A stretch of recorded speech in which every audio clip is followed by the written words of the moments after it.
So I've been wanting to talk about AI War 2 for a hot minute. I haven't been able to because I was playing the game about a year ago with my friends and recently a lot by myself, specifically in December, but I was traveling a lot, so I haven't been able to sit down and write all of my thoughts down, or much less share them until like the end of January. So now I've got like my nice mic, or the mic I prefer using, and I have like my computer I prefer using, my keyboard, all that jazz, right? So I've really wanted to talk about this game, and it's only now that I'm able to. And hopefully I'm allowed to get away with a little more personal off-script intro, but to jump right in, the premise is extremely captivating. The AI have already won, and humanity has but a small pocket of resistance to recover and recapture the galaxy with. At any point, the AI can turn their attention from the quote-unquote faraway threat and eliminate humanity's last hope. But they're preoccupied and believe us to be harmless.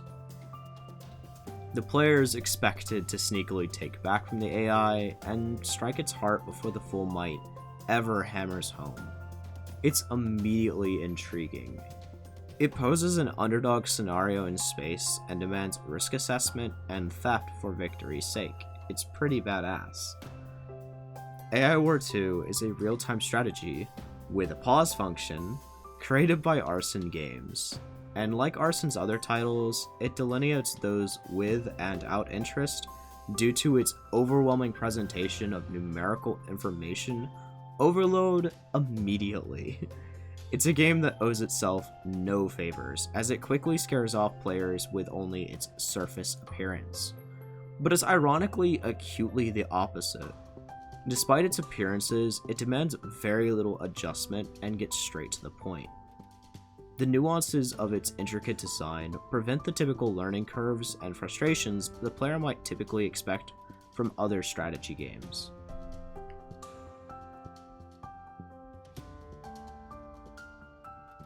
The execution of the premise is straightforward. The player controls a single sector, a few transport ships and factories, and is privy to some surrounding space. The home base and all outposts after automatically construct resource nodes, engineers, and the foundations of the player's empire. Similarly, the ships are all part of fixed fleets which have automated reinforcement construction. So it's very hands-off and focuses on processing information and making decisions on advancement. Every sector has resources, which can vary between science, hacking points, new ships or transports, and more. Every part of the map, minus the player's starting point, is AI controlled from the get-go, with two major structures to note. The warp gate allows for instantaneous travel to that sector and the base present in the sector. The player can neuter the AI presence by destroying static and mobile defenses present, or take it a step further and take out the warp gate at the cost of 5-8. If the player wants that sector, they'll need to take out the command post at the cost of 10-8, plus the warp gate if it hasn't yet been destroyed, just to establish their own command center there. And this is vital because 8, or AI progress, reflects the growing agitation and attention of the antagonist. As it rises, so too does the difficulty. So the player's expansion is always met with a looming threat of ever-increasing resistance. There's this incredibly careful balance of progression and difficulty that's turned into a visual resource for the player, or number. There's a measure of what the next hurdle will be, when the next difficulty spike will strike, and a sense of control over all of it due to the ape responding to player action. The mechanic is further reinforced by the existence of opportunities to reduce the ape. It's clever, fun, and damn better than hiding the entire system in the game's background. It's supported by the incredible AI, which is in the title for a reason, and its diverse toolset. The AI can stockpile units, strike while you're away, reinforce key territories, and even throw all of its stragglers at the player in one concentrated and consistent assault. The AI has more options and capabilities alongside its vast intelligence to combat the player, It's even programmed to occasionally make suboptimal decisions to throw the player off, even on harder difficulties, so you can't memorize its playstyle. AI War 2 is extremely focused on being fair but challenging throughout, and manages it through creative implementations. It's even wilder that they present so much information freely, and it has a very odd effect. The game appears harder to grasp than what it is, but the reveal of what other games may hide on the back end presents new opportunities. Furthermore, there's additional information, abundant tooltips. A single ship has its initial summary, then extra information when control is held, and other extra info when alt is held. They even summarize total power into a single number, a rough estimate of power, however, ship details can swing that effective amount. It's extremely easy to play once you know what's relevant. The learning curve isn't in learning game knowledge or hidden data, but in sorting what's the nitty-gritty and what's immediately relevant to players. Ultimately, if the player is careful and engaged, they can create a strike force with a large enough number to succeed, so long as they take advantage of the information present, which is neatly stored inside its own tab, categories and all. To nail it home once more, it boils down to a simple gameplay loop. To start, you build your defenses, sort through your alerts and info, then examine the map and look for worthy nodes, whether it's for a derelict ship or just a convenient choke point. It's worth weighing the value and risk of investments.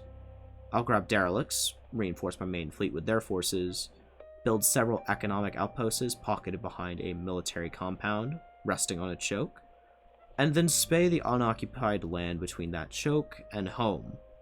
Then I'll look for chances to lower the ape, raise my fleet power, and eventually find the AI homeworld. All while hacking new ships, tech, and resources to my pool. I'll measure the power increase from research and allocate points when needed. Once I found the AI homeworld, I'll poke at the place, take note of its defenses, rinse and repeat all prior steps until I'm ready, and then go and hopefully end it. It's honestly really simple, but that's where the strategy, at least the historical kind, is most effective. It stands out in this manner because it feels less tactical and more like an actual strategic strategy game about risk management. It's all about taking information and making choices, and it fucks hard for it. So the next prominent question concerns if the game is built upon steep or even impossible learning curves, or if it's just honestly a difficult game. There's admittedly a charm in learning every obtuse nuance of a game, honing and innovating every system. There's an enjoyable feedback to a game that's less about playing it and more concerned with the feeling of learning it. Which is to say, AI War 2 nails the balancing act. The abundant and excessive numerical presentation, compounded with the effective summaries, allows for ease of access and depth. On the surface, it's easy to take in the summary and act on that information. However, the depth is buried in the details. The running joke in games like these is that big number beats small number. It's a crude and insulting descriptor, but it's also a quick tool to make swift assumptions. It's popular because there's some truth to it. AI War 2 at an entry level is about progressing past the AI without letting ape allow the adversary to outscale the player. But when that isn't always possible, especially against harder variations of the AI and due to bad RNG, it's important to know the details that overthrow the numbers. Fleet expansion is done through hacking structures and recovering derelict ships. These offer 3 to 4 different fleets. A derelict offers all of its available fleets, while hacking requires the player to hack 1 out of 3 or 4 options, up to 3 times, each with its own resistance. Each of these ship fleets have different damage types, defenses, speeds, ranges, sizes, and overall power scores. A fleet of swarmers offers many smaller ships, as opposed to a more elite fleet using a few or even one ship, but with much higher stats. Also, these ships may have unique passives to do multiplicative damage to shields, high armor, or frailer enemies. One of the most unique effects, for example, is zombification, which turns the enemy temporarily to the player's side after death. A new player will lean on the numbers, but a more experienced player will measure the strength of his opponent and build to capitalize on their weaknesses. It has nuance without compromising integrity, and the difficulty is inherent to the design. You're outmatched, outgunned, and forced to struggle. By nature, the game is a struggle, and if you don't believe me, that's where the variability can come in.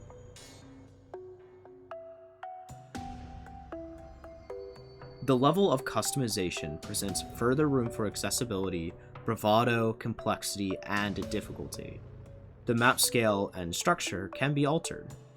AI difficulty, playstyle, and hold on to your hats, amount can all be altered.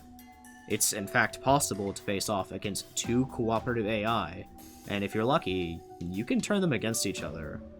There are other factions, friendly, foe, neutral, and persuadable, all with their own level and manner of game impact. DLC can be freely enabled and disabled alongside developer-approved mods for further changes. And there are several different playable races, each with their own goals and demands. So the amount of variability in player set parameters and RNG generation creates an unpredictable and unique playthrough each and every time. Replayability is key, and AI War 2 brings it in full. And to move on to the luxury goods of the game, but not literally, I want to talk about the spectacle of it all. The abundant sense of scale and surprisingly saturation present, although it's almost too bright with all its color, is praiseworthy. There's hundreds of different units, each with their own models and with disparate sizes. It's astonishing how many units can be seen on screen and how visible battles can be. My one complaint being the UI can sometimes obscure these spectacular fights. And to highlight my biggest issue, icons can hide nearly everything on screen unless you zoom way too far in. It's a nitpick, one solved by an option surely, but plenty of this game's charm is visually presenting payoffs and punishments in combat, showing the player's choices, reactions, or lack thereof visually is critical, and it's a shame that it's so hard to see by default. But aside from that, the UI is effective and easily minimized to avoid clutter. The amount of information present and available demands clutter, at least somewhat, so implementing freedom to minimize, hide, move, and manipulate windows freely is critical. And one last eccentric tidbit before I head to our conclusion. It has award-winning netcode with plenty of options to accommodate any multiplayer scenario. I recently actually had to play with friends across the Atlantic, so when there was very little lag or issue there, it was really impressive and fun to have that situation set up. And that's definitely not all there is to say, but much like the game, I don't want to overwhelm you or bore you with excessive details. My recent playthrough, no commentary and all, is up in Scuff on my second channel for reference. If you need a better look, it's there, but you'll have to find your own BGM. That last playthrough, I was binging a Lost Bonus playlist on Spotify the whole time, so it's cut from the video. My bad. Otherwise, this is a wonderful game that definitely needs more love from casual and hardcore strategy fans. It takes inspiration from the classic Star Wars Empire at War Rebel campaign and launches itself into a new stratosphere with new and innovative ideas with accredited and praised AI and automation. It's a strategy game that does itself no favors on the surface, but it's acutely the opposite without sacrificing any depth or freedom, all while maintaining the spectacle, difficulty, and replayability necessary to be a praiseworthy strategy game. I genuinely love playing this game, and I hope you do too. And hopefully Harvestella will be done soon, but it's also like 4 times this script in words, and I hate it, and